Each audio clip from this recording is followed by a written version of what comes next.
गोगर्दानी त्रिकालदर्शी कैलाशी अविनाशी भगवान शिव, जिनकी पुनित पावन कृपा से, दया से, करुणा से आप और हम कंकर शंकर की पावन धरा माँ गंगा यमुना सरस्वती के त्रिवेणी संगम पर, जहाँ पूरे विश्व के सनातन धर्म की ध्वजा इस त्रिवेणी संगम प्रयागराज से लहराती है, ऐसी पावन धरा पर बैठकर शिव महापुराण की थोड़ी सी चर्चा, त्रिवेणी शिव चर्चा करने के लिए एक प्रवचन के रूप में, सत्संग के रूप में आप और हम विराजमान। माँ त्रिवेणी के इस घाट पर विश्राम मुद्रा में विराजमान श्री हनुमान जी महाराज एवं इस त्रिवेणी की पावन धरा प्रयागराज के चारों तरफ विराजमान देवाधिदेव महादेव और उनके मध्य में विराजमान संत साधु सन्यासी तपस्वी साधक उपासकों की तप साधना बड़े सौभाग्य का विषय है, जो प्रयागराज की इस पावन धरा से परम पूज्य संत शिरोमणि श्री संतोष दास जी महाराज जी सतुआ बाबा सेवा समिति, सेवा शिविर खाकचौक शिविर खाकचौक, ये पावन 2 दिवसीय शिव चर्चा को रखा है। कथा व्यासपीठ के नज़दीक में विराजमान आदरणीय परम पूज्य गुरुदेव सतुआ बाबा जी को नमन करते हैं। साथ में विराजमान आदरणीय परम रसिक 1008 संत शिरोमणि श्री रविशंकर जी के, श्री रविशंकर जी के परम आनंदमय शिष्य जी को नमन करते हुए, और मंच पर विराजमान हमारे सतुआ बाबा जी के बड़े लाडले काल भैरव जी को और जो संत विराजमान हैं उन सभी को नमन करते हैं। ट्रेन जब तक नहीं आती तब तक एक चिंता लगी रहती है, आएगी आएगी आएगी, हम सब इंतजार करते रहते हैं।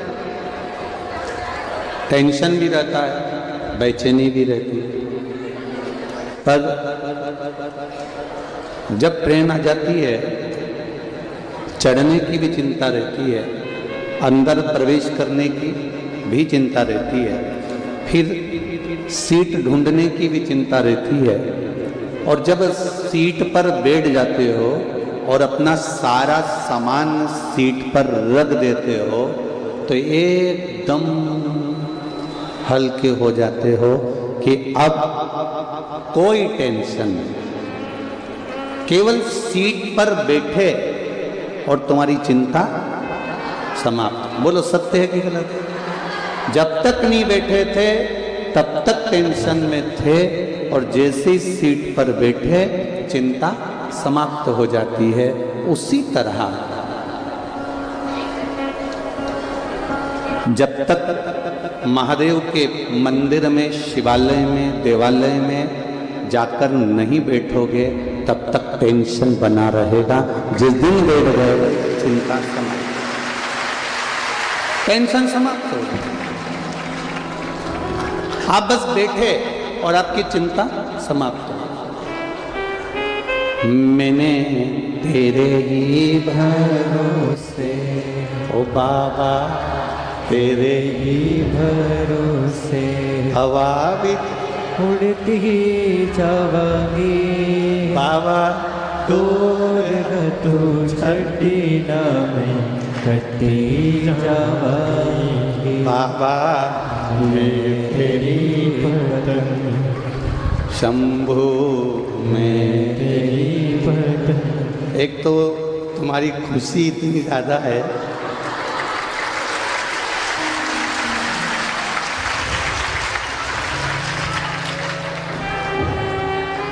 और सब रटे रटाए बैठे हो।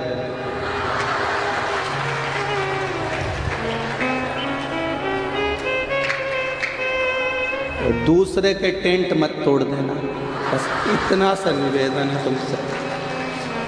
बाबा की कृपा है, बैठो शिव के चरणों में जाकर। भगवान शंकर के चरणारविंद में जब हम जाकर बैठते हैं, भगवान शिव के चरणों में जब हम जाकर बैठते हैं, हमारी आधे से ज़्यादा चिंता, हमारा टेंशन सब समाप्त हो जाता है और टेंशन का मेंशन हो जाता है। शिव कृपा अपने आप प्राप्त होने लगती है। हमें देवाधिदेव महादेव से कुछ मांगने के लिए नहीं जाना,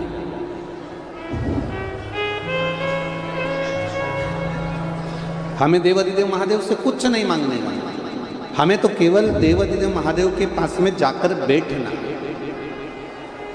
आपको एक बहुत पहले एक बात कही थी कथा के माध्यम से, स्मरण में आप लोगों को होगा।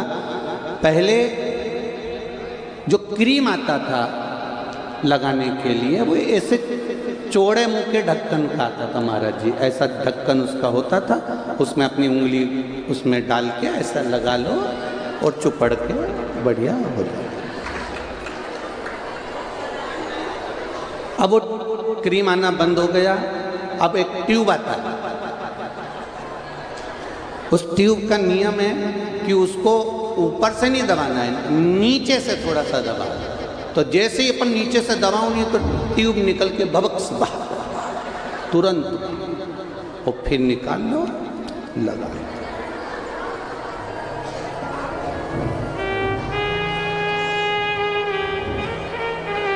बस यही समझना, ट्यूब को नीचे से दबाया और ट्यूब निकलकर बाहर आया।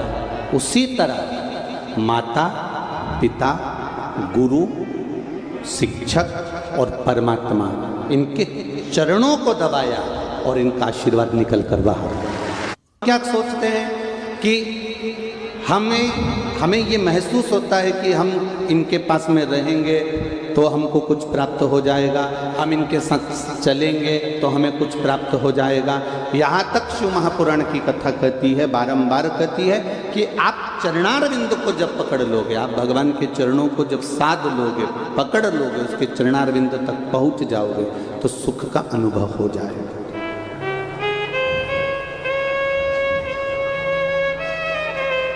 त्रिवेणी संगम पर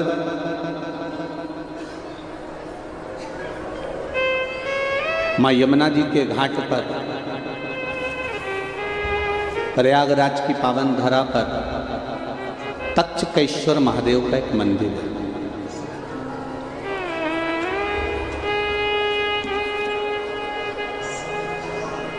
जो शायद पूरी दुनिया का एक ऐसा मंदिर है जहां पर बैठकर राजा परीक्षित को डसने वाला सर्प भी शिव की शरणागति ग्रहण कर रहा। और ये प्रयागराज का एक आनंद है। तक्षकेश्वर महादेव गए हो आप लोग? कौन कौन गया? अच्छा, होके आए हो ना? हाँ, बहुत। पूरे प्रयागराज का एक ऐसा महादेव का मंदिर जहाँ पर केवल आप कुछ क्षण के लिए बैठते हो और वो तक्षकेश्वर महादेव ना जाने कितने विष से, कितने ताप से, कितने दुख से आपको दूर कर देता है और अपना बनाने का प्रयास करता है। वो तक्षकेश्वर महादेव, तक्षकेश्वर महादेव। महाराज दरियाबाद के मोहल्ले में, आप लोग वहीं से हैं क्या? अच्छा, दरियाबाद के मोहल्ले में माँ यमुना जी के घाट पर बना हुआ तक्षकेश्वर महादेव का एक अनुपम लीला है। जिस समय पर राजा परीक्षित सोने का मुकुट धारण कर कर जा रहे हैं, स्वर्ण मुकुट, और वो भी कोई साधारण सा मुकुट नहीं है राजा परीक्षित के मस्तक पर। राजा परीक्षित ने अपने दूतों से कहा कि जो सर्वश्रेष्ठ मुकुट हो, जो सुंदर हो, अति सुंदर हो, उस मुकुट को लेकर। अब उनको नहीं मालूम था कि जो मुकुट आया है राजा परीक्षित के मस्तक पर रखने के लिए, वो जरासंध का।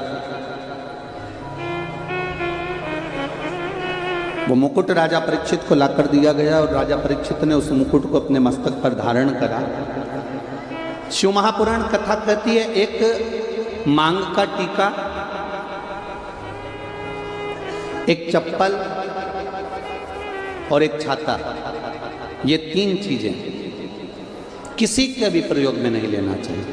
किसी की दूसरे की मांग कर या दूसरे की लेकर इसका प्रयोग नहीं करना। एक किसी की चप्पल हो, पादुका हो, या किसी का पांव का जूता हो, चप्पल हो, आपकी चली भी गई ना तो आपको टेंशन नहीं लेना, गई ना कोई बात नहीं। पर महाराज बड़ा दुख होता है, 500 की थी, टेंशन महाराज चली गई जाने। वैसे तो हमारा शास्त्र कहता है जब भी तीर्थ करने जाओ, किसी पवित्र नदी के तट पर जाओ, संतों के पास जाओ, गुरुजन के पास में जाओ, भगवंतों के पास में जाओ, देवालय शिवालय जाओ, या किसी सतमार्ग की ओर आगे बढ़ रहे हो तो पाँव में पादुका होना ही नहीं चाहिए। क्यों? क्योंकि आधा चित्त, आधा मन, आधा टेंशन तो आपका उस पादुका में लगा रहता है कि भाई है कि गई, आधा टेंशन तो वहाँ लगा रहता है, ध्यान लगा रहता है बार बार। कई बार चली भी जाती है और जाने के बाद कितना टेंशन होता है कि अब मैं किसकी ले जाऊं। चिंता तो व्याप्ति है, ऐसा नहीं कि चिंता नहीं व्याप्ति होता है। तो यहाँ पर हमारा सनातन धर्म कह रहा है कि एक मांग का टीका, एक पादुका और एक छाता। इसलिए हमारे सनातन धर्म में जब किसी का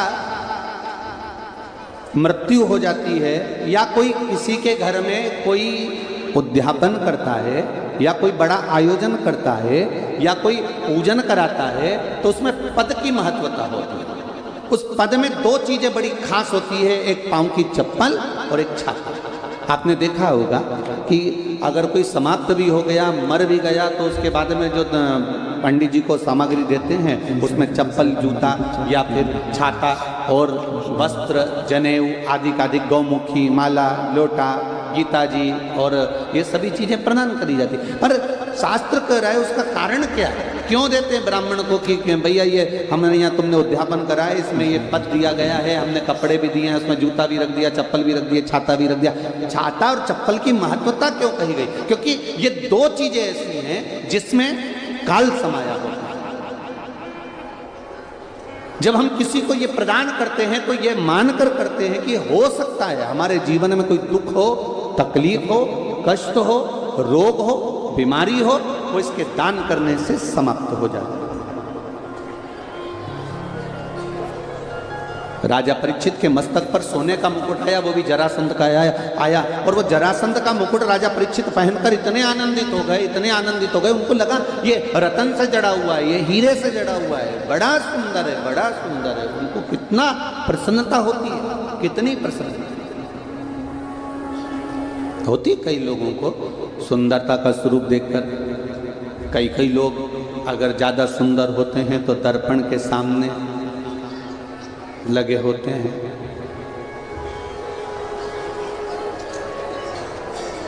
एक पति पत्नी घर में बैठे हुए थे, फ्री थे।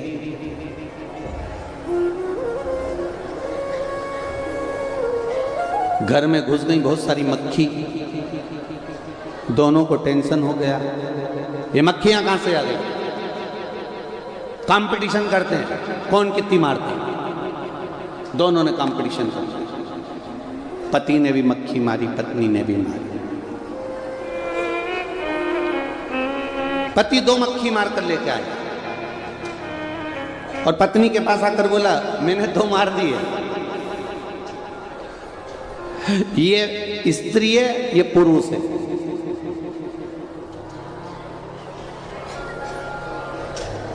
ये नर है, ये मादा है। अब पत्नी को गुस्सा आ गया, कैसी मूर्खों जैसी बात करती हो, तुम्हें अकल है नहीं कि थोड़ी बहुत भी? क्या मक्खी भी स्त्री और पुरुष होती है? और तुम कैसे पहचाने मक्खी को कि ये स्त्री है, ये पुरुष है? अरे तुझे क्या मालूम, जो मक्खी ये मैं पकड़ के लाया हूं, ये कांच पे बैठी थी, दर्पण पे, और ये ऐसे ही घूम रही थी, तो मैं समझ गया था दर्पण पे चिपकी हुई है, मतलब स्त्री ही पक्का। और ये जो मक्खी है घूम रही है, ये मैं समझ गया ये पुरुष है, इसको समझ। तीन चीजें हमारे यहां सब कभी किसी की नहीं है। जम के बोलो, पहला मांग का टीका, दूसरा पांव की चप्पल, और तीसरा छाता। ये तीन चीजें कभी नहीं लेनी किसी की। अगर आ भी जाए तो उसको वापस कर देना चाहिए। साहब ये आपका आ गया, लेकर जाए, पहुंचा दो उसको। अब राजा ने मुकुट धारण कर लिया, शमीक बाबा के आश्रम में पहुंच गए। ये सब आपने श्रीमद् भागवत कथा में सुना ही है। जल की याचना करी, बहुत प्यास लग रही है, पर जल की याचना करी, शमीक बाबा नेत्र बंद कर कर बैठे हुए थे, और इनकी चित्तवृत्ति में आ गया कि ये ढोंग कर रहा है, ये प्रपंच कर रहा है। उसको ये दृष्टि में आया। फिर जल की याचना करी, महाराज हमको प्यास लगी है, पानी दे दीजिए, बहुत प्यास लगी है, थोड़ा जल हमको दे दीजिए, थोड़ा सा जल दे दीजिए। बार बार प्रयास करा गया, बार बार मांगा गया, पर जल नहीं मिला। अंत में क्रोध आया, मरा हुआ सर्प पड़ा था, और बाण की नोक पर उठाकर बाबा के गले में डाल दिया। और जैसे ही डाला, डालने के बाद राजा चले गए। सूचना श्रृंगी बाबा को मिल गई, और वो श्रृंगी बाबा को जब सूचना मिली, तो वो सूचना पाते ही श्रृंगी बाबा को क्रोध आ गया।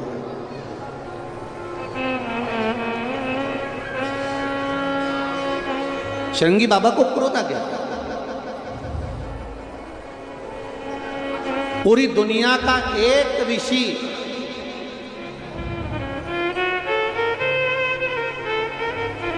पूरी दुनिया का एक ऋषि ऐसा था, पूरी दुनिया में एक संत, एक साधु, एक सन्यासी, एक तपस्वी, एक साधक, एक उपासक, एक ऋषि ऐसे थे जो परमात्मा को पृथ्वी पर लाने के लिए अपनी जिंदगी तक दांव पर लगा दी थी। वो श्रृंगी ऋषि।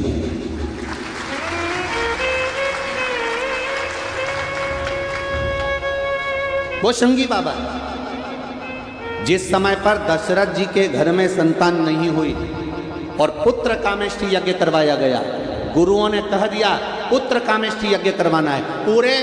पूरी पृथ्वी पर सूचना करी गई, हर जगह पर सूचना गई कि यहाँ पर पुत्र कामेष्टि यज्ञ करवाना है, पुत्र कामेष्टि यज्ञ करवाना है, पुत्र कामेष्टि यज्ञ करवाना। एक से बढ़कर एक विद्वान थे, एक से बढ़कर एक तपस्वी थे, एक से बढ़कर एक साधक थे, एक से बढ़कर एक सन्यासी थे, एक से बढ़कर एक सारे के सारे संत महात्मा विराजमान थे। पूरे भारत की भूमि पर संतों को ढूंढा गया कि कोई आए और पुत्र कामेष्टि यज्ञ करवा दे। चारों तरफ सूचना पहुंचाई गई कि कोई पुत्र कामेष्टि यज्ञ करवा दे, और पुत्र कामेष्टि यज्ञ करवाने के लिए कोई आगे नहीं आया। तब गुरु जी के पास में फिर सूचना गई। दशरथ जी ने हाथ जोड़कर कहा, कोई पुत्र कामेष्टि यज्ञ नहीं करवा रहा।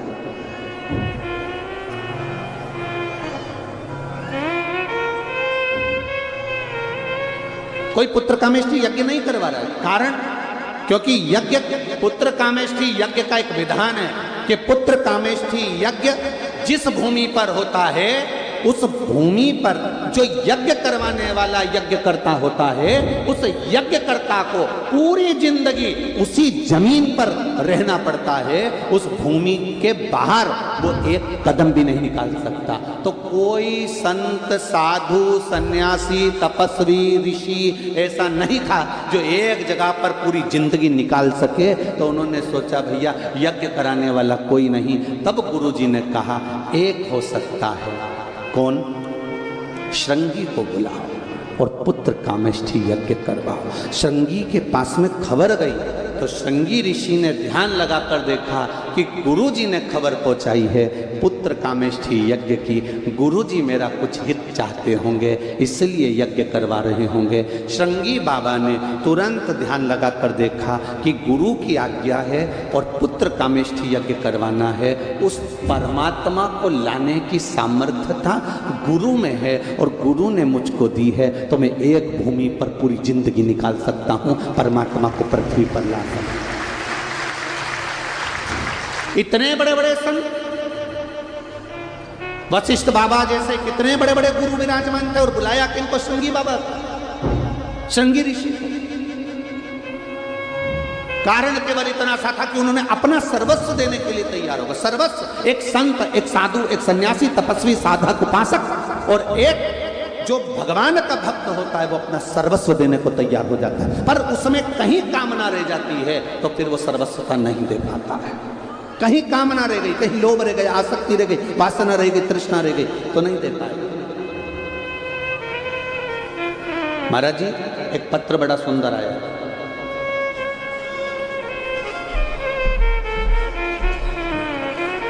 हमें तो उम्मीद नहीं थी पत्र भी लिखोगे।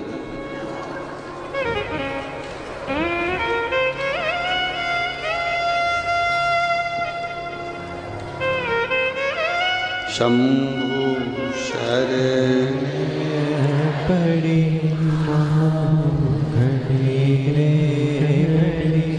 दुख काटो दया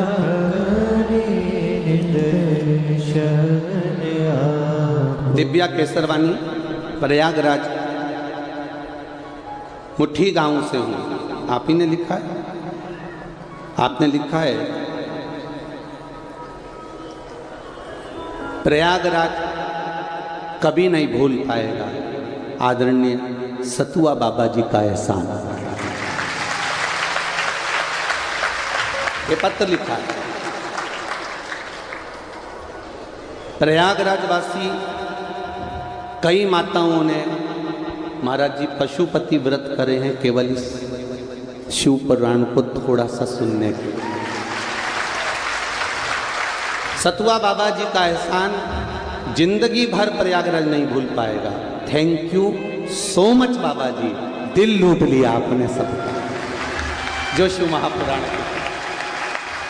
ये पत्र, बैठिए बैठिए, शंभू की कृपा, कहीं आपका पुण्य कहीं। और मेरा निवेदन है, भले मैं मानता हूँ कि गेट लगा है, पर्दा लगा है, आपको हमारा दर्शन नहीं हो रहा होगा, हमको आपका दर्शन नहीं हो रहा होगा, पर एक फिल्म में एक शॉट देखा था बड़ा सुंदर, वो तुझसे मिलने के लिए तेरी कसम एक मुलाकात। महाराज जब हमने उसको देखा तो उसमें बताया था ना वो उसको देखती है ना वो उसको देखता है, फिर भी इतना अटूट प्रेम रहता है कि आखिरी में एक बार तो ट्रेन चलते चलते चलते चलते और दिख ही जाती। तो आपका विश्वास और आपका प्रेम इस व्यासपीठ से कहना चाहूँगा, प्रयागराज की भूमि से, आप कहीं पर भी बैठकर कथा सुन रहे हो, ये विश्वास करता महादेव का एक बार दर्शन जरूर होगा, निश्चित। ये पक्का है, आपका विश्वास नक्की, आपका विश्वास पक्का, भरोसा पक्का। एक पत्र और है, देखिए। अब हाँ, तो यहाँ पत्र लिखने के लिए नहीं मिला होगा तो इसको नहीं पता। कहीं प्रसाद बट रहा होगा, पोहा वगैरह। अब ये तो प्रयागराज का मेला है तो उन्होंने सोचा प्लेट अच्छी है अपनी, झूठी तो नहीं है। हाँ, ये तो पोया खा लिया, हमें क्या लगता था। मालती यादव, सत्ती चोरा, प्रयागराज से। आप ही हैं? दोनों हाथ हिला दो एक बार। श्री शिवाय नमस्ते। मालती यादव, सत्ती चोरा, प्रयागराज से हूँ। गुरुजी, एक लोटा जल का, दाना चावल का क्या महत्व है, ये क्या वर्णन करूँ। गुरुदेव, मुझे बच्चेदानी में कैंसर हो गया। हमारे घर में सब बहुत परेशान हो गए। तब मेरी बहन की बेटी ने बताया कि शिव महापुराण की कथा आस्था चैनल पर आती है, शिव कथा को सुनो और मौसी उस कथा को टीवी के सामने सुन लेना और टीवी के सामने ही भगवान से प्रार्थना करना। गुरुजी, हमने वही करना प्रारंभ करा। आपके बताए अनुसार शिव मंदिर जाते, एक लोटा जल चढ़ाते, बेलपत्री उठाकर लाते, उसको खा लेते, आचमन करते शिव जी के जल का। दूसरी बार जब हम डॉक्टर को दिखाने के लिए हॉस्पिटल गए तो डॉक्टर भी अचंभे में था, मेरा कैंसर ठीक हो गया। ये शिव तत्व। बैठिए बहन, बैठिए। श्री शिवाय नमस्कार। डॉक्टर भी अचंभे में था कि मेरा कैंसर ठीक हो गया। ये शिव तत्व है, ये शंकर औघड़ी। आप भले 2 दिन की कथा मिली है, 2 दिन का प्रवचन मिला है, 2 दिन का आप शंकर के गुणगान में बैठे हो।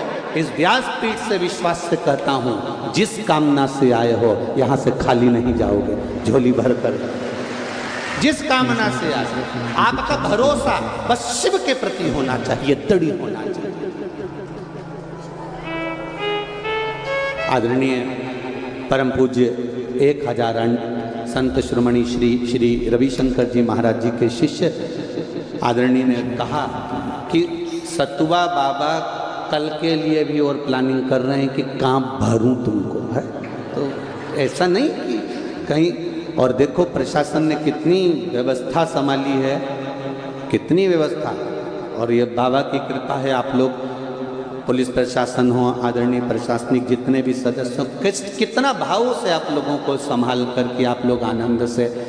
और कई लोग ऐसे हैं जो खड़े हुए हैं बस कथा का रस तत्व लेने के लिए। जैसे आदरणीय महाराज जी कह रहे थे कि कल से आपके चेहरे पर बम फटाके फूट रहे हैं, बड़ी खुशियां हैं आपके चेहरे पर। ये तो शिव तत्व आनंद है और होना चाहिए।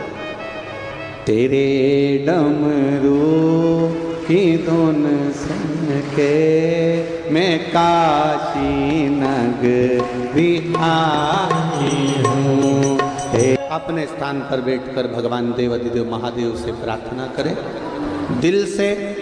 प्रयागराज की भूमि, गंगा यमुना सरस्वती का पावन संगम, श्री लेटे हुए हनुमान जी का बड़ा आनंद, और चारों तरफ प्रयागराज में देवाधिदेव महादेव का निवास। आप सब भगवान शिव से अपने हृदय की बात, अपने दिल की बात अपनी जगह पर बैठकर, कोई खड़ा ना रहे, अपनी जगह पर बैठकर बाबा देवाधिदेव महादेव से अवश्य दिल से बोले। श्री शिवाय नमस्तुभ्यं, श्री शिवाय नमस्तुभ्यं, श्री शिवाय नमस्तुभ्यं, श्री शिवाय नमस्तुभ्यं, श्री शिवाय नमस्तुभ्यं। भोला सब दुख काटो मारा, ओ भोला सब दुख काटो मारा। शिव शंकर जपो तेरी माला, भोले बाबा जपो तेरी माला। भोला सब दुख काटो मारा, ओ भोला सब दुख काटो मारा। वेश है मंगल मंगलकारी, वेश है मंगल मंगलकारी। शमशान वासी हमारा,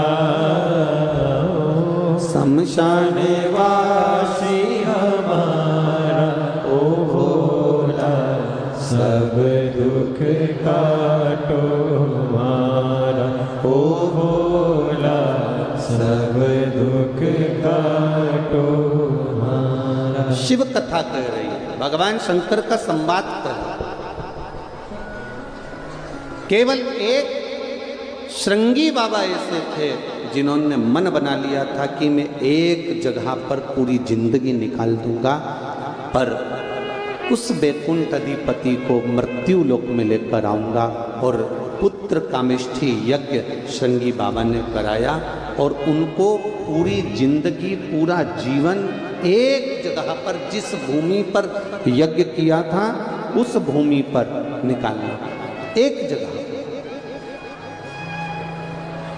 शिव तत्व साधारण नहीं है। भगवान शंकर की कथा साधारण नहीं। महाराज शिव कथा कहती है, रोज रोज किसी के घर जाओगे तो तुम्हारा मान घट जाए। बोलो सही है? मान घट जाए। रोज रोज अगर किसी के घर जाओगे तो तुम्हारा मान घटेगा, सम्मान घटेगा। पर शिव महापुराण की कथा कहती है, रोज रोज शिव के मंदिर जाओगे तो तुम्हारा मान और सम्मान दोनों बढ़ेगा। रोज रोज अगर आप शंकर के मंदिर जा रहे हो, रोज रोज शिवालय जा रहे हो, रोज शिव के द्वार जा रहे हो, तो तुम्हारा मान भी बढ़ेगा, सम्मान भी बढ़ेगा, इज्जत भी बढ़ेगी और नाम भी बढ़ेगा। और क्या वो दे सकता है? पूरी झोलियां भरकर भंडार भी भर देगा, ये निश्चित बात है। वो शिव है, औघड़ी है, दयालु है, दाता, खाली नहीं छोड़ता। हम मानते हैं जितना बड़ा प्रागण्य है प्रयागराज मेले के हिसाब से उतना बड़ा है, पर जरूरी नहीं कि आप सब अंदर आकर बैठे। आपको जहां जगह मिले बस बैठना जरूर उसके चरणारविंद, उसकी शिव महापुराण के सम्मुख में, उसके साक्षी में। कंकर शंकर की भूमि भले बिछात नहीं हो, रज में बैठना है, क्योंकि ना जाने कौन सा कंकर हमारे जीवन को संवार कर शंकर के रूप में प्राप्त हो जाए। जहां मौका मिले जरूरी नहीं है कि आप आगे आएंगे या हम लोग आगे बुलाएंगे तब आप लोग यहाँ विराजमान। ना ना ना ना, भगवान का भजन कहीं पर भी बैठ कर करो। कोई दिखावा नहीं करना है हमको। जल चढ़ाओ शिव को, पर छल के साथ जल ना चढ़ाओ, शिव स्वीकार करना। खबर मिली शंगी बाबा को कि शमीक बाबा के गले में मरा हुआ सर्प डाल दिया। जानकर बड़ा क्रोध आया, और क्रोध आया तो उन्होंने तुरंत श्राप दे दिया, जिस राजा ने मेरे पिता के गले में मरा हुआ सर्प डाला है उसकी मृत्यु आज से 7वें दिन तक्षक नाग के डसे से हो जाए। नाम दिया है तक्षक नाग के डसे से हो जाए। और जिस शिवालय की हम बात कर रहे हैं प्रयागराज की भूमि में, उसका नाम क्या है? तक्षकेश्वर महादेव। जरा ध्यान देना, वो कोई साधारण सा महादेव नहीं है जो प्रयागराज की भूमि पर बैठा है जन मानस का कल्याण करने के लिए।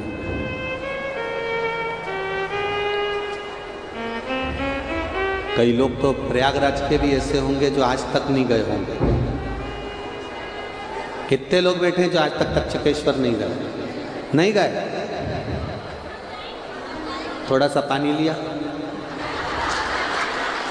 बाजू में से है?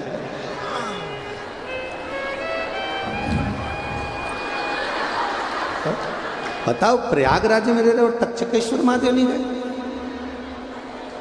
गजब है। बोल बम का नारा है। जितने प्रयागराज में रहने वाले हो, कितने हो रहे? बहुत सारे। धर लो धर लो, बाकी धर धर।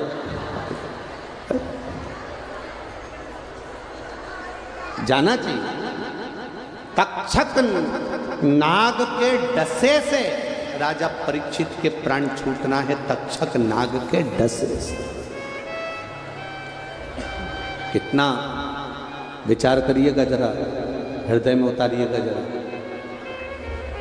श्रृंगी बाबा घर पहुंचे, शमीक बाबा के गले से सर्प उतारा और कह दिया पिताजी मैंने उसको श्राप दे दिया, जिसने तुम्हारे गले में मरा हुआ सर्प डाला है मैंने उसको श्राप दिया है कि तक्षक नाग के डसे से उसके प्राण छूटेंगे, और 7 दिन का मौका दिया है। कितने दिन दिए हैं? 7 दिन। और यही 7 दिन हमारी जिंदगी के हैं, रविवार, सोमवार, मंगलवार, बुधवार, गुरुवार, शुक्रवार, शनिवार। यही 7 दिन जिंदगी के मिलते हैं।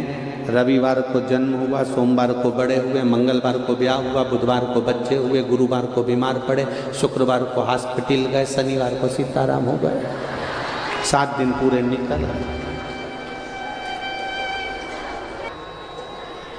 अब कितनी किस्मत लेकर आए हो तुम लोग, जरा विचार करिएगा। प्रदोष काल में गंगा जी का तट, यमुना जी का तट, सरस्वती का तट, और 2 दिन मतलब दोनों पार्ट मिल रहा है, इधर से दिन का उधर से रात का, और दोनों मिलकर ये प्रदोष काल में शिव महापुराण का पावन चरित्र श्रवण करने को 2 दिन मिला है। जितनी देर मिले, बाजू वाली भी अगर कछु बोले तो तुम मत बोलना, तो चुप रहो, क्योंकि एक तो 2 दिन, 7 दिन का 2 दिन मिलना कितना है।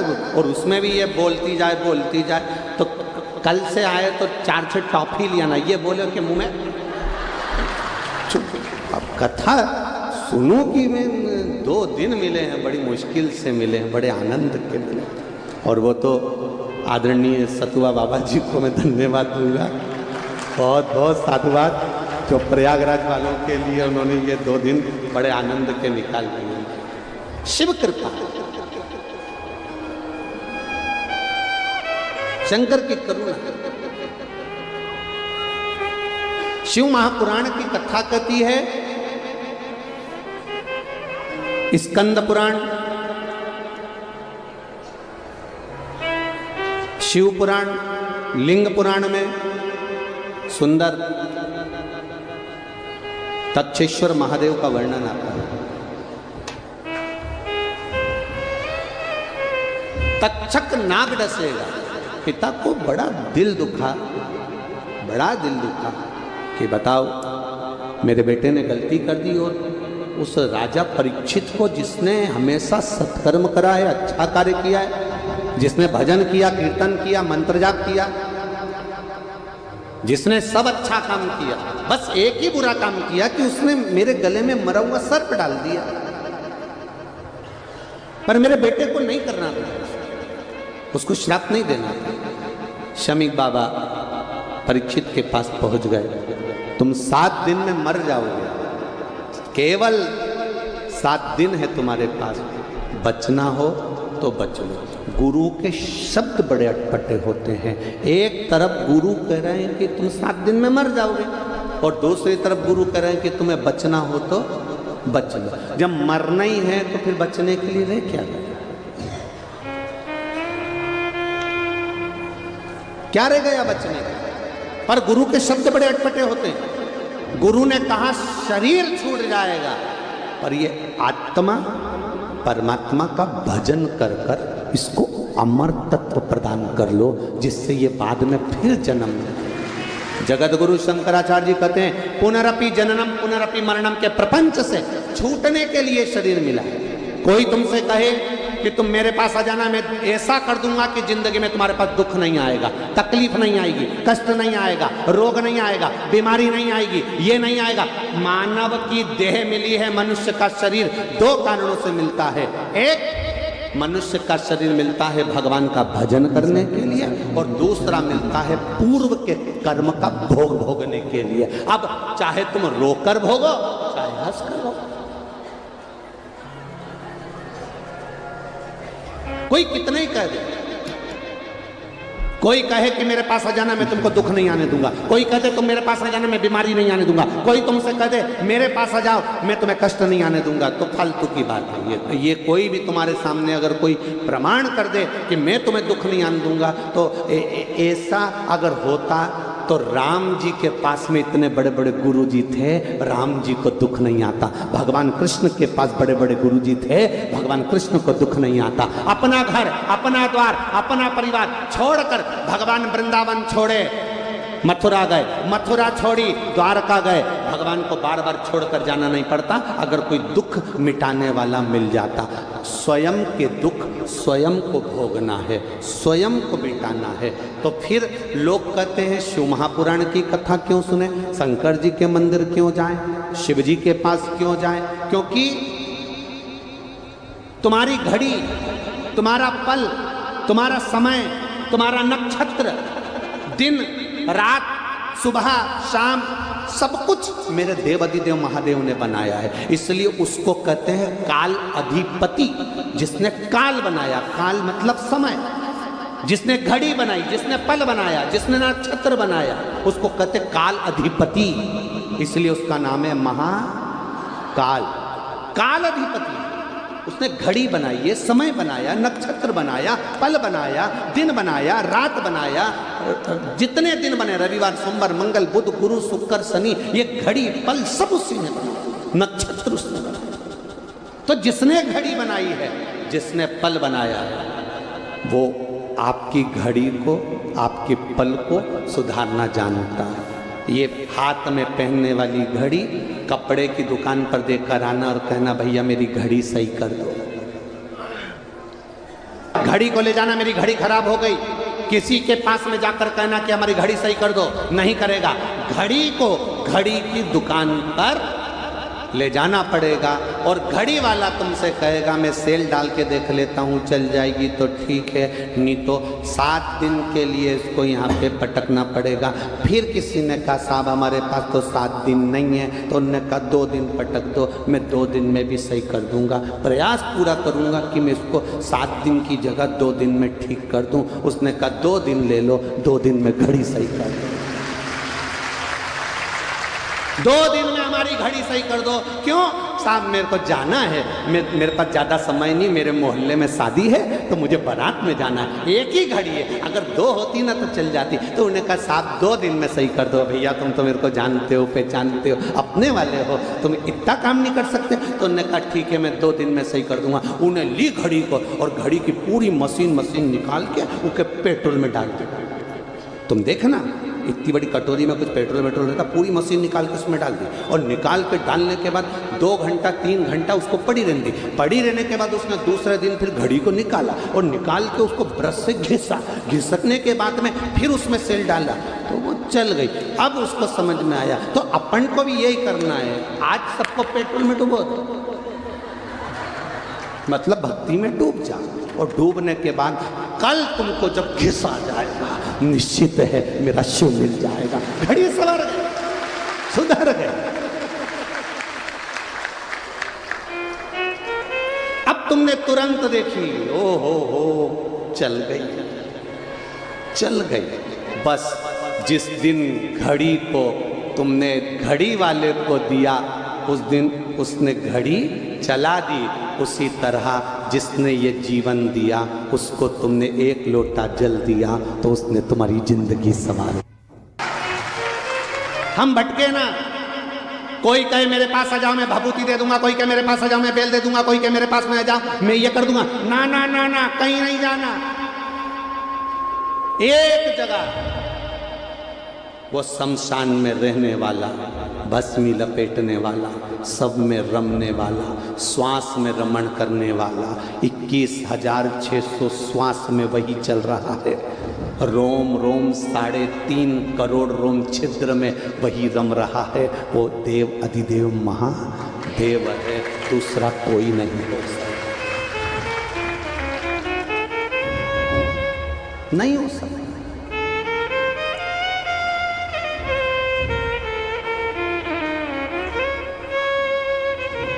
मरने वाले को क्या चाहिए?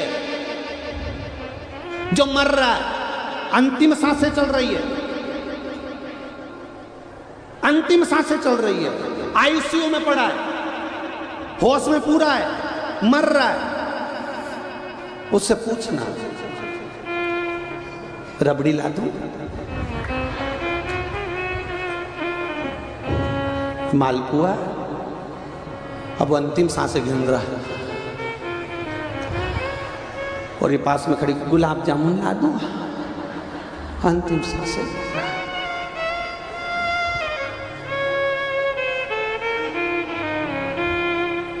इतने में अगर वो उसको होश आ जाए, थोड़ा बहुत भी बोल जाए, तो एक ही बात कहेगा, एक धर के थप्पड़ दूं, मेरी श्वास वापिस ला दे।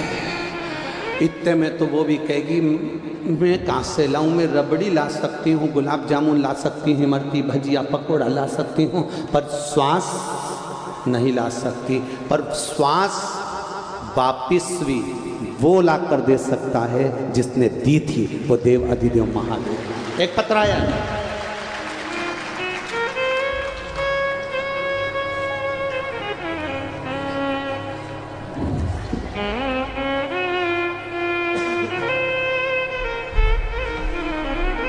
शादी की पत्रिका भी है, 9 फरवरी की शादी है।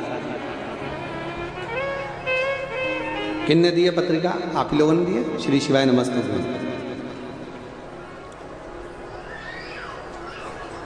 बाबा देव अधिदेव महादेव की कृपा से गुरुदेव के चरण को आनंद।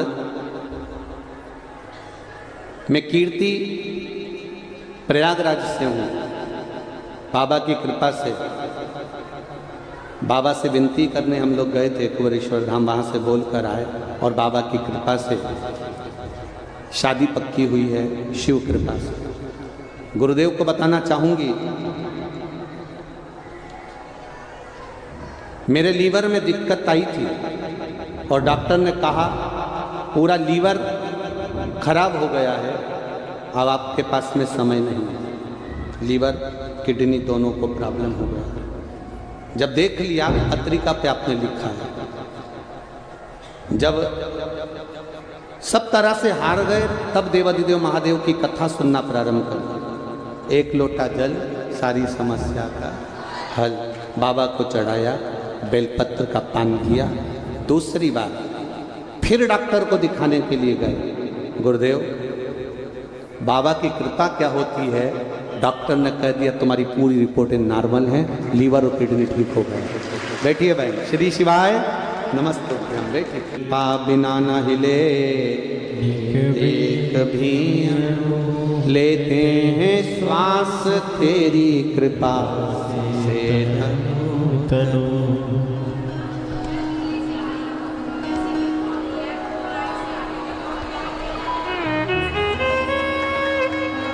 माता जी कह रही हैं मैं दिल्ली से आई हूँ, बाबा ने इतनी कृपा कर दी कि बस उनको धोख लगाने के लिए आई हूँ। श्री शिवाय नमस्ते। बैठिए। तेरी कृपा बिना न हिले एक भी अणु, लेते हैं श्वास तेरी कृपा से तनु तनु। बखान क्या करूं मैं राखों के ढेर का, चपटी बबूत में खजाना कुबेर का। हे गंगाधार मुक्ति द्वार, ओमकार तू, भोले ओमकार तू। आयो शरण तिहारी शंभु। तार तार तू। ये उसकी कृपा से, इसमें सियोर वाला महाराज ने कुछ नहीं करा और ना सियोर वाला महाराज कुछ कर सकता। दुनिया का दुख मिटाने की गारंटी केवल मेरे देव अधिदेव महादेव के पास है, बाकी के किसी के। वो मिटाएगा। दुनिया के एक चोर चोरी करने आया और उसको कुबेर बना देता है। वो रावण सोने की लंका लेकर चले जाता है। और कितना भोला मेरा देव अधिदेव महादेव, कितना भोला। रावण ने कह दिया आपकी धर्म पत्नी बड़ी सुंदर है, पार्वती नहीं। रावण कह रहा है मैं माता को अपने साथ लंका ले जाना चाहता हूं। ले जा।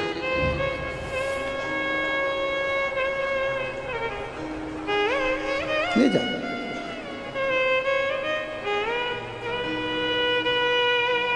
कितनी विचित्र बात है।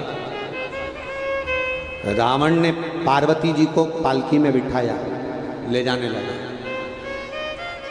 पार्वती जी शिव जी को देख रही हैं, आपने अपनी अर्धांगिनी को भेज दिया। शिव जी ने कहा तू चिंता मत कर, मुझे तुझ में से एक देवी प्रकट करनी और वो रावण लेकर जाएगा तभी प्रकट हो। इतनी सुंदर मां पार्वती लेकर रावण चला। बीच रास्ते में भगवान शंकर ने षडानंद कार्तिकेय को भेज दिया और षडानंद कार्तिकेय बीच रास्ते में जाकर बोले, अरे लंकाधिपति। कार्तिकेय ने बड़ा सुंदर स्वरूप बनाया और लंकाधिपति रावण से कहा, किसको ले जा रहे हो? रावण कह रहा है, दुनिया की सबसे सुंदर नारी को, पार्वती जी को लेकर जा रहा हूं। अच्छा, अरे वो देव अधिदेव महादेव है, अपनी धर्म पत्नी को इतनी जल्दी तेरे को देकर भेज ही नहीं सकता। तू जो पालकी में लेके जा रहा है वो सुंदर हो ही नहीं सकती। अरे कैसे कह सकते हो वो सुंदर नहीं है? कैसे कह सकते हो वो सुंदर नहीं है? लंकाधिपति रावण ने जो पालकी में से वस्त्र हटाया, मां काल रात्रि काली उसी पालकी में बैठी हुई थी। रावण भय खाकर भागा लंका के लिए, तुरंत रावण भय खाकर भागा। पार्वती मैया महाकाली ने पीछे से रावण को पकड़ा और पकड़कर महाकाली ने कहा, अब तेरा विनाश का समय आ गया। जब घर की नारी को, स्त्री को, मां को या कोई भी स्त्री को, नारी को, माता को जब कोई गलत दृष्टि से देखना प्रारंभ कर देता है, समझ लो उसका विनाश का समय नजदीक आ गया, अब उसको जाना पड़ता है। जब नारी, जब स्त्री गलत दृष्टि से देखना प्रारंभ कर दिया, समझ लो बस बर्बादी का सिरा सम्मुख में आ गया, अब जाना ही पड़ेगा, नजदीक आ गया। 7 दिन दिए हैं राजा परीक्षित को। राजा परीक्षित कहते हैं कि आप कह रहे हो कि मुझे मरना भी है और कुछ उपाय कर ले, बचना हो तो बच ले। अब बचने के लिए रह का गया है, बचने के लिए क्या रहे, क्या कर सकते हैं हम बचने?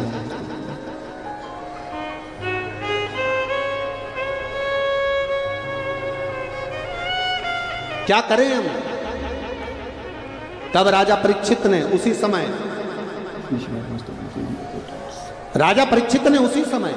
अपना पूरा राजपाट अपने बच्चों को दिया और भगवान का भजन करने के लिए बाहर निकल गए। कोई कह रहा है कि यज्ञ करो, कोई कह रहा है अनुष्ठान करो, कोई कह रहा है ये करो, कोई कह रहा है वो करो।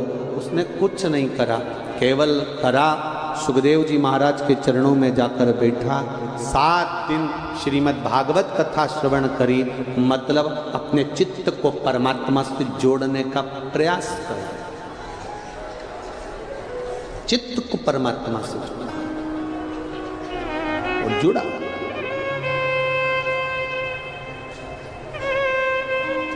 तक्षक नाग आया, डसा था कि नहीं डसा था राजा परीक्षित को?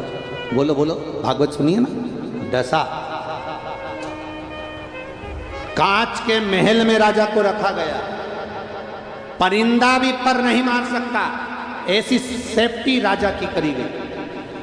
पर अनार का रस अंदर जा रहा था और गिलास की नीचे जो पेंदी थी उस पेंदी के अंदर चिपक कर गया। पहले जो गिलास होते थे उन गिलास में नीचे से किनोर होती थी, आजकल तो एकदम फ्लैट होते हैं, पर नीचे किनोर होती थी, उस किनोर के अंदर फंसकर तक्षक नाग गया, उसके अंदर फंसकर।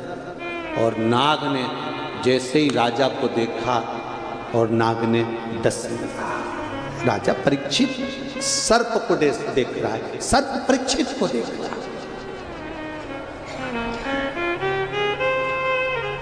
दोनों एक दूसरे को देख रहे हैं। मरने से पहले किए गए कर्म की पूरी फिल्म दिखाई जाती है। मृत्यु के पहले तुम्हें देखना पड़ेगा तुमने क्या करा। माता के गर्भ से जन्म लेने के बाद आंख खोलते ही मरते समय तक तुमने कौन कौन सा कर्म करा वो तुम्हें दिखाया जाएगा। इसलिए बार बार आपको भजन में कहा जाता है मत बुरे कर्म कर बंदे वरना पछताएगा, भगवान की आंखों से तू बच नहीं पाएगा, तू बच नहीं पाएगा। अरे ओ अज्ञानी मत कर नादानी, तेरे कर्म का फल भी तू ही पाएगा, जैसा किया तूने तेरे आगे आएगा। मत बुरे कर्म कर बंदे वरना पछताएगा, भगवान की आंखों से तू बच नहीं पाएगा, तू बच नहीं पाएगा। आप दुनिया के सामने छल कर सकते हो, आप दुनिया के सामने कपट कर सकते हो, आप दुनिया के सामने बेईमानी कर सकते हो, आप कितना भी कैसा भी छल बेईमानी कपट प्रपंच कर रहे हो दुनिया के सामने कर सकते हो, और उसके सामने नहीं।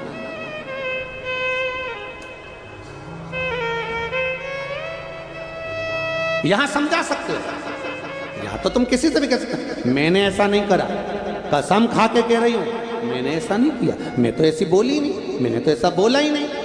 बोलने के बाद भी हम कसम खा सकते हैं, सौगंध खा सकते हैं, खड़े हो सकते हैं, अदालत में जाकर पैसा देकर भी हम सब कुछ सुधार सकते हैं, पर यहाँ सब कुछ सुधार सकते हो, सब कुछ बोल सकते हो। यहाँ तुम बोलते हो, तुम्हारा धन बोलता है, तुम्हारा वैभव बोलता है, तुम्हारी सत्ता बोलती है, और वहां तुम्हारा पुण्य बोलता है कि तुमने क्या पुण्य करा। यहां तुम्हारा वैभव बोलेगा, यहां तुम्हारी सत्ता बोलेगी, यहां तुम्हारा धन बोलेगा, यहां तुम्हारी पूंजी बोलेगी, यहां तुम्हारा वैभव बोलेगा, और वहां तुम्हारा पुण्य बोलेगा। वहां जवाब देने के लिए तुमसे पूछा ही नहीं जाएगा, तुम तो बस पहुंचे, खड़े हुए और उसने बोलना चालू कर। बस अब तुम कहो भी शाम मेरे को बैकुंठ जाना, तो ऊपर वाला भी कह देगा क्या करा था तूने जो बैकुंठ जाना, क्या करा था बैकुंठ जाना। मैंने प्रयागराज का जो मेला होता है माघ महीने का, मैं उसमें गई थी त्रिवेणी नहाने। अच्छा अभी रुक, उन्होंने तुरंत टीवी चालू करी और तुमको दिखा दिया, अब देख ले तू त्रिवेणी नहा रही है, देख ले तू अच्छे से। इतने में वो मुस्कुरा के बोली तुम देख लो नारी की नहीं नारी, ठीक है नहाए, अच्छे से देख लो नहाई की नहीं, देख भगवान अब मुझे बैकुंठ भेजो। भगवान ने कहा नरक जाएगी, नरक काय को बैकुंठ जाएगी, अभी तो दिखाया मैंने कि मैंने त्रिवेणी नहाई और तुम कह रहे हो नरक जाएगी। इतने में यमराज ने कहा तू नहाई कि नहीं नहाई, हाँ नहाई, तो फिर मेरे को बैकुंठ भेजो। यमराज बोले तू नरक जाएगी तो बैकुंठ जा ही नहीं सकती, पक्का है बिल्कुल एकदम 100%। तो तुम देखे हो ना मैंने नहाई हूं, हाँ देखा, तो फिर भी मुझे बैकुंठ क्यों नहीं भेजते। इतने में यमराज ने कहा आगे का तो देख, रुक जा, नहाई हाओ, बाहर गई हाओ, कपड़े लाई हाओ, त्रिवेणी में धोए हाओ, नरक जा, जा। अब बोलो तेरा क्या होगा रे कालिया, अब बोलो। थोड़ा सा पानी उस त्रिवेणी में से बाहर ले जाती, धोती, पटक देती वहां पानी को ऊपर ही, परंतु तूने वही कपड़े को वही और उसी में निचोड़ रही, उसी में, और तिलक मिलक लगा के छोटी मोटी कर ली वहीं बैठ के, और बाल महाल सब ऊंच के, और सारा टूटा हुआ बाल वहीं पटक के, और कह रही गंगा मैया मुझ पे कृपा करना। गंगा बोली अगली बार आ तू, आना मेरे मोहल्ले में दूसरी बार आज तू प्रयागराज तेरे से निपटूंगी बाद में। जो घर गई, घर जाने के बाद फिर अगले साल प्रयाग का मेला आया। मेरे को प्रयागराज जाना है पर मेरी हापड़ी चल रही है। इतने में तो तुरंत पति ने कहा रेंद एक बार नहाया ही ना। गंगा जी ने कहा अब मत आना, तू अच्छे से आती ना तो ऊपर वाला भी कहेगा अब जा स्वर्ग की नरक, अब तुम कहाँ जाओगे? तुम वैसे तो मेरे को उम्मीद है तुमने नहीं निचोड़ा होगा, इतना विश्वास तो मेरे को है। कहीं नल लगाए होंगे ना, प्रशासन ने नल लगाए। अपना स्नान करने के बाद कपड़ा नल पर जाकर धो, पर मेरी गंगा और यमुना और सरस्वती में मत धो। स्वच्छ है, साफ रख। ये वो पवित्र माँ है जिसकी पवित्रता का आज भी आनंद है महाराज। ये पवित्र माँ, इसकी पवित्रता का ध्यान रखना हमारा कर्तव्य। कोई कपड़ा धो रहा है, हम देखकर अनदेखी कर देते हैं। नहीं नहीं, कपड़ा क्यों धो रहा है? इस कपड़े को ले जा बाहर नल में धो। हम नहीं बोलेंगे तो कौन बोलेगा? प्रयाग हमारा है और ये गंगा यमुना सरस्वती हमारी है। हम अपनी माँ को पवित्र देखना चाहते हैं, उसका पवित्रता में नहीं देख सकते। हमको बोलना पड़ेगा। क्या धो रहे हो ये कपड़े? अपने कच्छे क्या धो रहे हो? इस गंगा के जल में, इस गंगा के जल। वो गंगा, वो त्रिवेणी, वो त्रिवेणी, वो गंगा साधारण नहीं। पृथ्वी का पुत्र मंगल ग्रह, कौन सा ग्रह? मंगल ग्रह, जिनकी धर्मपत्नी का नाम था शकित।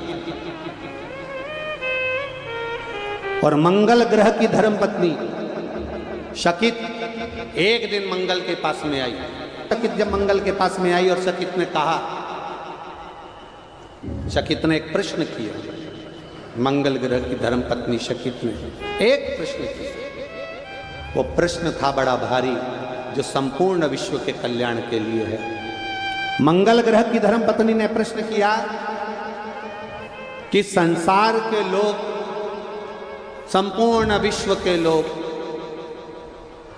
वो कौन सा स्थान है जिस स्थान पर पूरा विश्व का व्यक्ति अगर एक बार चले जाए, बस केवल पांव रख दे और उसके संपूर्ण पाप नष्ट हो जाएं और उसको बैकुंठ धाम नहीं, गौलोक धाम। गौलोक धाम मतलब जहां भगवान कृष्ण राधा जी के साथ में आज भी रास करते हैं, उस रास मंडली में को राधा के साथ में हम भी खड़े होकर कृष्ण के साथ रास करें, ऐसी पवित्र वो भूमि कौन सी है? वो पवित्र भूमि कौन सी है? जब शकीत ने मंगल से पूछा, अपने पति से पूछा, तो मंगल ग्रह अपनी मां पृथ्वी के पास जाते हैं और माता पृथ्वी से कहते हैं, पृथ्वी मैया, सारे तीर्थ आपकी इस पृथ्वी पर बसते हैं, सारी पवित्र नदियां इस पृथ्वी पर बसती है। हे मां, मंगल ग्रह अपनी मां से कह रहा है पृथ्वी से कि तुम्हारी बहू ने, शकीत ने पूछा है कि वो कौन सी भूमि है जिस भूमि का मात्र स्पर्श हो जाए तो व्यक्ति बैकुंठ नहीं गौलोक धाम जाता है और भगवान कृष्ण के साथ में रास करता है। उसे बैकुंठ का सुख नहीं, रास करता है। और रास कर कर जब वो थक जाता है तब भगवान कृष्ण बंसी बजाकर सुनाकर उसकी थकान को समाप्त कर देते हैं और उसके लिए ताजा ताजा सुंदर दूध लाकर भगवान कृष्ण स्वयं देते हैं। ऐसी पवित्र भूमि कौन सी है? तब माता पृथ्वी ने कहा, वो पवित्र भूमि है प्रयागराज की भूमि, जहां त्रिवेणी का संगम। वो पवित्र भूमि है प्रयागराज की भूमि, जहां पर व्यक्ति स्नान करे ना करे, गंगा यमुना सरस्वती में नहाए ना नहाए, कहीं जाए ना जाए, पर उस प्रयागराज की भूमि में मात्र उसका स्पर्श, मात्र उसकी रज, मात्र उसकी धूल, अगर प्रयागराज की भूमि की धूल पृथ्वी मां अपने पुत्र मंगल को कह रही है कि तुम शकित को, अपनी पत्नी को जाकर कहना कि प्रयागराज की मात्र धूल भी शरीर से लग जाती है तो गौलोक धाम मिल जाता है। ये वो प्रयागराज की भूमि जिसका वर्णन तुलसीदास जी ने अपनी रामचरितमानस में भी करा कि त्रिवेणी के संगम पर संत बैठकर साधु चर्चा कर रहे हैं, सत्संग कर रहे हैं, आनंद कर रहे हैं। क्यों तुलसीदास जी लिख रहे हैं? क्योंकि ये भूमि साधारण नहीं है। वहां ये नहीं कहा कि त्रिवेणी का स्नान कर रहे हैं, वहां कहा त्रिवेणी के घाट पर बैठकर हरि चर्चा कर रहे हैं, सत्संग कर रहे हैं, भजन कर रहे हैं, कीर्तन कर रहे हैं। क्योंकि बैठकर, वहां शब्द लिखा है बैठकर हरि चर्चा कर रहे हैं। इतने इतने ऋषि वहां बैठते, संगम करते, बैठते। बैठने का मत, अभी आपको कहा था कि जहां मौका मिल जाए रोज